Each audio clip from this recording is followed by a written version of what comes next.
Good morning friends, मैं doctor VK Mishra from gastro liver hospital Swaroopnagar Kanpur. At the outset एक request, ये educational video है, ये साइंटिफिक चैनल है। मैं चाहूंगा कि आप इसे सब्सक्राइब करें और इस वीडियो को शेयर करें ताकि ये जानकारी ज्यादा से ज्यादा लोगों तक भेजी जा सके। आज मैं बात करूंगा कि आपको अपना जो डाइजेस्टिव हेल्थ है या आपका जो पाचन तंत्र है उसके काम करने की जो प्रक्रिया है उसे वास्तव में आप मजबूत या बूस्ट कैसे कर सकते हैं। The question is how can you really boost the digestive health, क्योंकि डाइजेस्टिव हेल्थ ठीक रहेगी तो आपका स्वास्थ्य काफी ठीक रहेगा। साइंस ऐसा मानती है कि आपको फाइबर ठीक मात्रा में लेना चाहिए। आपको जो फाइबर है रोज 25 से 30 ग्राम फाइबर लेने की जरूरत है। अगर आप ठीक मात्रा में फाइबर लेते हैं, पर्टिकुलरली आप प्लांट सोर्सेज से अगर फाइबर लेते हैं तो यह आपके डाइजेशन को मजबूत रखता है, आपके कॉन्स्टिपेशन को कम करता है ना, आपको हार्ट की बीमारियों से बचाता है। ये जो आपकी बॉडी के अंदर कोलेस्ट्रॉल है, कोलेस्ट्रॉल को भी नीचे उतारता है। ऐसा माना जाता है कि अगर आप ठीक मात्रा में फाइबर लेते हैं तो आपकी जो बॉडी है वो एक आइडियल वेट मेंटेन करने में समर्थ हो जाती है। इसका मतलब है कि आपको फाइबर ठीक मात्रा में लेना चाहिए। नाउ बच्चे तो वैसे च्युइंग गम इस्तेमाल करते हैं, क्या एज एन एडल्ट आपको च्युइंग गम इस्तेमाल करना चाहिए? साइंस ऐसा मानती है कि अगर आपको बार बार एसिडिटी होती है एंड आपको रिफ्लक्स होता है तो शायद च्युइंग गम आपको हेल्प करती है। जब आप च्युइंग गम यूज करते हैं तो वास्तव में आपके मुंह में सलाइवा बनता है। आप जानते हैं कि सलाइवा अल्कलाइन होता है और जब यह सलाइवा अंदर जाता है तो जो पेट के अंदर और खाने की नली के अंदर एसिड है इसको ये न्यूट्रलाइज कर देता है। तो अगर आप च्युइंग गम इस्तेमाल करते हैं तो वास्तव में एसिडिटी जैसी जो समस्याएं हैं उनको बैलेंस करने में आपको मदद मिलती है।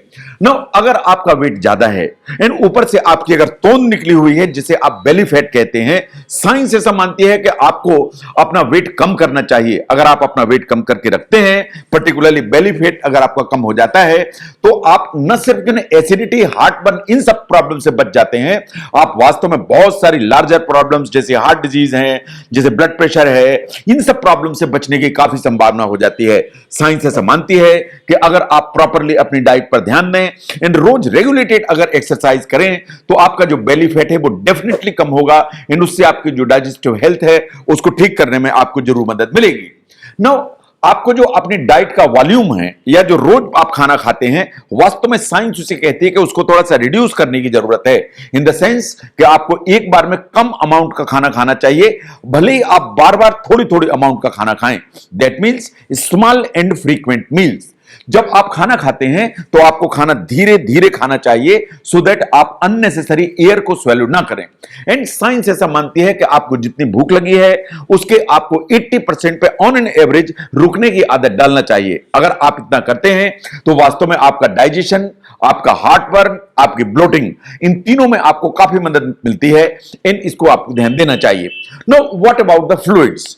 साइंस ऐसा मानती है कि अगर आप ठीक अमाउंट में फ्लूइड लेते हैं तो आपके बॉडी के अंदर जो वेस्ट मटेरियल होता है वास्तव में ये फ्लश आउट हो जाता है एंड यूरिनरी सिस्टम से पास हो जाता है। अगर आपको लिक्विड ज्यादा लेने हैं तो आपको पानी ज्यादा पीना चाहिए, आपको जूसेस ठीक लेना चाहिए, आपको बेवरेजेस यूज करने चाहिए, आपको चाय जैसी चीज जो आती है, हर्बल टीज, उनको यूटिलाइज करना चाहिए। साइंस ऐसा मानती है कि ऑन एन एवरेज आपको 2.5 से 3 litre fluid per day utilise करना चाहिए। तो जहां तक लिक्विड का सवाल है इसको हमेशा बढ़ा के रखें। Know what about the exercise? Science ऐसा मानती है कि अगर आप रेगुलर एक्सरसाइज करते हैं तो आपको इंडाइजेशन और कॉन्स्टिपेशन दोनों तरह की जो प्रॉब्लम्स हैं उनकी होने की जो समस्या है वो हमेशा कम होती है। जब आप एक्सरसाइज करते हैं तो आपका जो स्ट्रेस का लेवल है वो वास्तव में नीचे आ जाता है और स्ट्रेस का नीचे अगर लेवल आ जाएगा तो कुछ प्रॉब्लम्स ऐसी हैं जैसे इरिटेबल बाउल सिंड्रोम है, इनकी जो सिम्टोमेटोलॉजी है बहुत सिग्निफिकेंटली कम हो जाती है। तो मैं समझता हूं कि एक्सरसाइज आपको रेगुलरली करना चाहिए। Know what about the probiotics? आपने बार बार सुना होगा कि प्रोबायोटिक जो इंटेस्टाइन है उसकी हेल्थ के लिए बड़े फायदेमंद होते हैं। यह बात बिल्कुल सही है। जो प्रोबायोटिक होते हैं ये वास्तव में गुड बैक्टीरिया होते हैं। ये जो गुड बैक्टीरियाज होते हैं ये हमारी डाइजेस्टिव हेल्थ को मजबूत करते हैं, हमें डायरिया से बचाते हैं, अगर डायरिया हो गया है तो उसको कंट्रोल करते हैं, इरिटेबल बाउल सिंड्रोम के जो सिम्टम्स हैं उनको बहुत सिग्निफिकेंटली रिड्यूस करते हैं। जो हमारी एक डाइट है उसमें वास्तव में अगर हम ठीक मात्रा में दही या कर्ड इस्तेमाल करते हैं या योगर्ट इस्तेमाल करते हैं उसमें हमको प्रोबायोटिक बिल्कुल एडिक्वेट मात्रा में मिलते हैं, तो उसे आपको यूटिलाइज करना चाहिए। No look at the stress. जहां तक स्ट्रेस का सवाल है, इसका अल्सर से सीधा रिलेशन है, इसका कॉन्स्टिपेशन से सीधा रिलेशन है।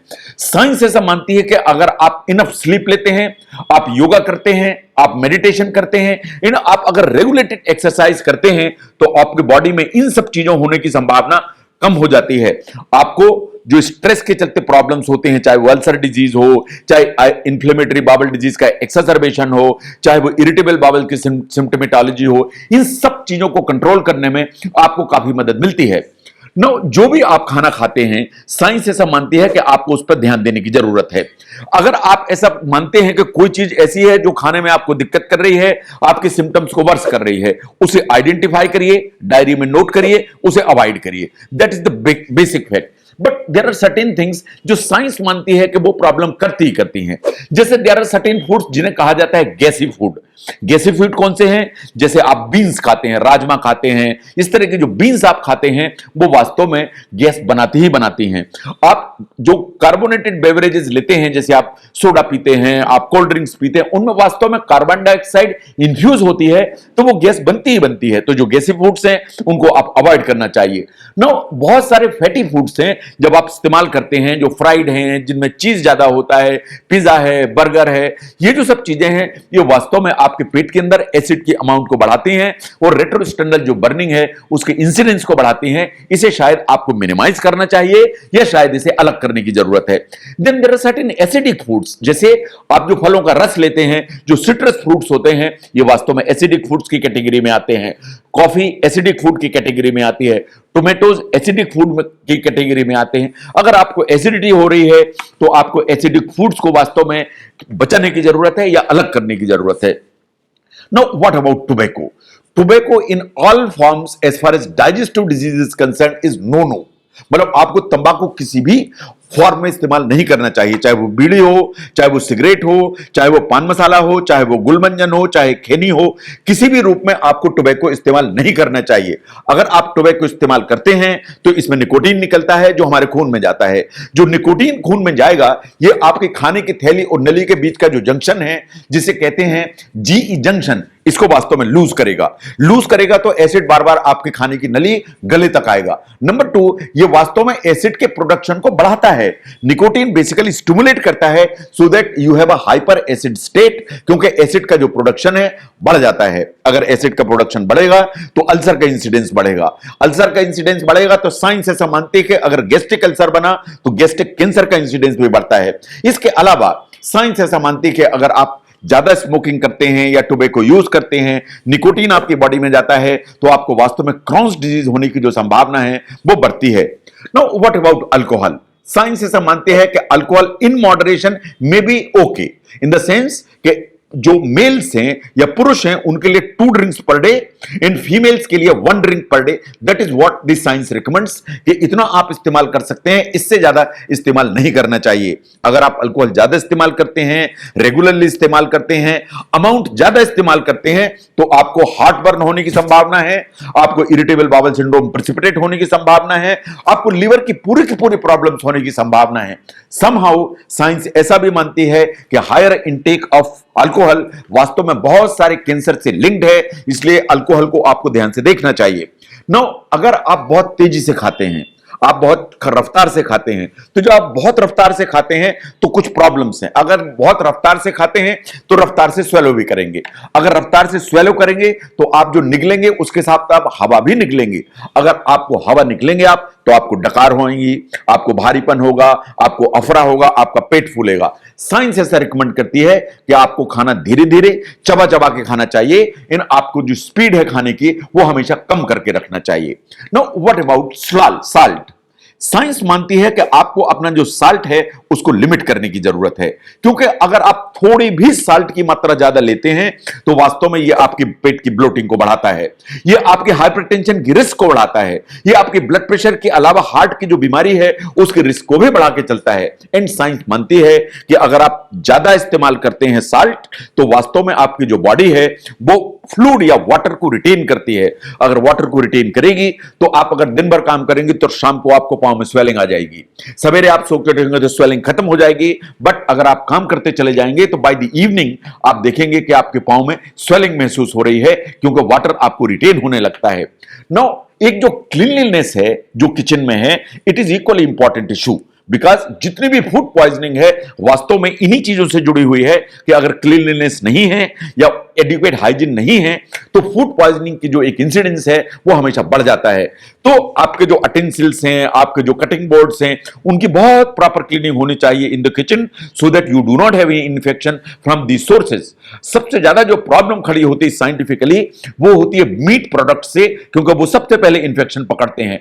ऐसे ही जो डेयरी प्रोडक्ट्स हैं वो सबसे पहले इन्फेक्शन पकड़ते हैं। तो आपको इन दो चीजों पर बहुत केयरफुली ध्यान देने की जरूरत है, और आपका जो किचन है उसमें ये जो अटेंसिल्स हैं एंड बोर्ड्स हैं इनको बहुत क्लीन करके रखने की जरूरत है।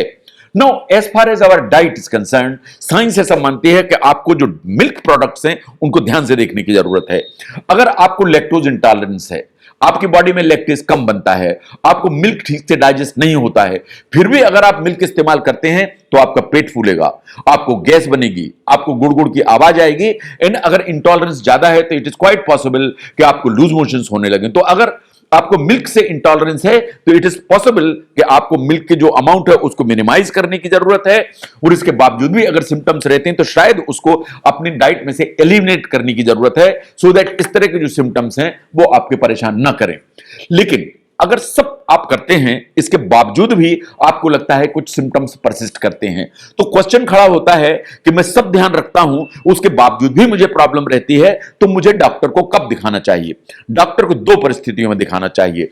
अगर पेट के कोई सिम्टम्स ऐसे हैं जो परसिस्टेंटली चलते चले जा रहे हैं एंड सेटल नहीं हो रहे हैं, वो जबकि आपने पूरी प्रिकॉशंस ली, आप सब जो केयरफुली कर रहे हैं, इसके बावजूद भी वो सिम्टम्स गायब नहीं हो रहे हैं, या आप कोई अलार्म सिम्टम्स देख रहे हैं इन द सेंस कि आपका वेट कम हो रहा है, आपको खून की कमी हो रही है, आपको वॉमिटिंग हो रही है, आपको लैट्रिन काले रंग की हो रही है, या आपका वेट लगातार कम होता चला जा रहा है, अगर ऐसा कुछ हो रहा है तो आपको अपने डॉक्टर से कंसल्ट करने की जरूरत है। बिकॉज अगर आप सब प्रिकॉशंस लेते हैं इसके बावजूद भी आपके जो सिम्टम्स खत्म नहीं हो रहे हैं और आपको अलार्म सिम्टम्स अपीयर हो रहे हैं, इसका मतलब है कि आपके डाइजेस्टिव सिस्टम में या आपके गैस्ट्रोइंटेस्टिनल सिस्टम में कुछ प्रॉब्लम है जो मेडिकल अटेंशन मांगती है।